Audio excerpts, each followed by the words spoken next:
Alright, so at a certain point you're going to want to have your design looking something like this, with your dominant photo placed and frames created to provide locations for the other content. Now the empty frames by themselves can be a little hard to look at, so if you select all of the frames, you can hold Shift to select multiple elements, and click one of the colors in your color swatch window, you can actually fill them with color, which can make it a little bit easier to see how big they are and how the layout looks as a whole. You can go even further by picking specific colors for text boxes and for mods. So I've decided that I'm going to make this corner element here a mod, so I'm going to fill it with a different color. And then because you always want a little bit more space between your mods and other elements, I'm going to drag the box over so that there are two picas in between it and the dominant photo. So once you know that it's going to be a mod, you're probably going to want to use one of our gradient backgrounds. So if you go to the Place command and then go to the Theme Graphics folder, go to the correct subfolder, and then pick the primary color box image and place that. Now it's likely not going to fill the frame correctly right away. So in this case you're going to go up to the Objects menu, down to Fitting, and click Fit to Frame. We don't care if it's proportional here because graphics can stretch. We just want to make sure that the gradient goes properly from the top to the bottom, and that'll happen if you use the Fit to Frame option.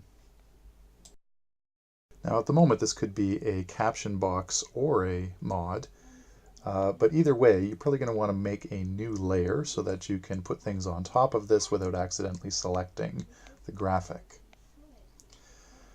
On your second layer you can draw out new frames on top, either one big frame for text or smaller frames for your images and titles. Make sure that your interior frames here are at least 1 pica smaller than the graphic so that you have a blue border around all of your other mod elements.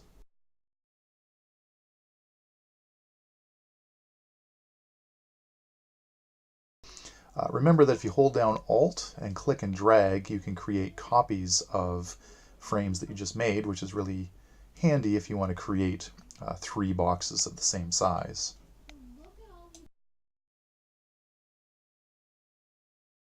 The exact same principle works when you're creating caption boxes.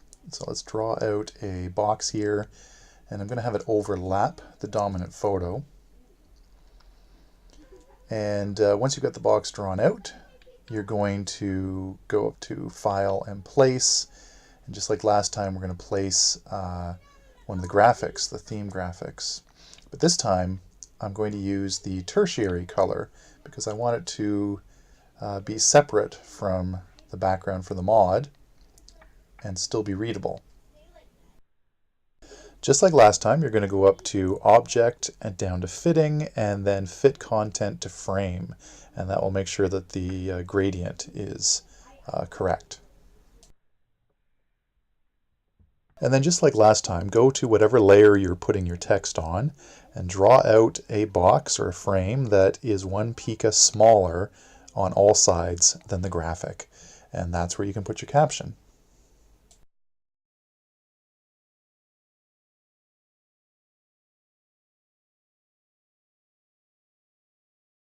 One last thing, if for any reason you need to change the vertical height of one of the graphics, you will need to go back to Object, Fitting, and then Fit Content to Frame again.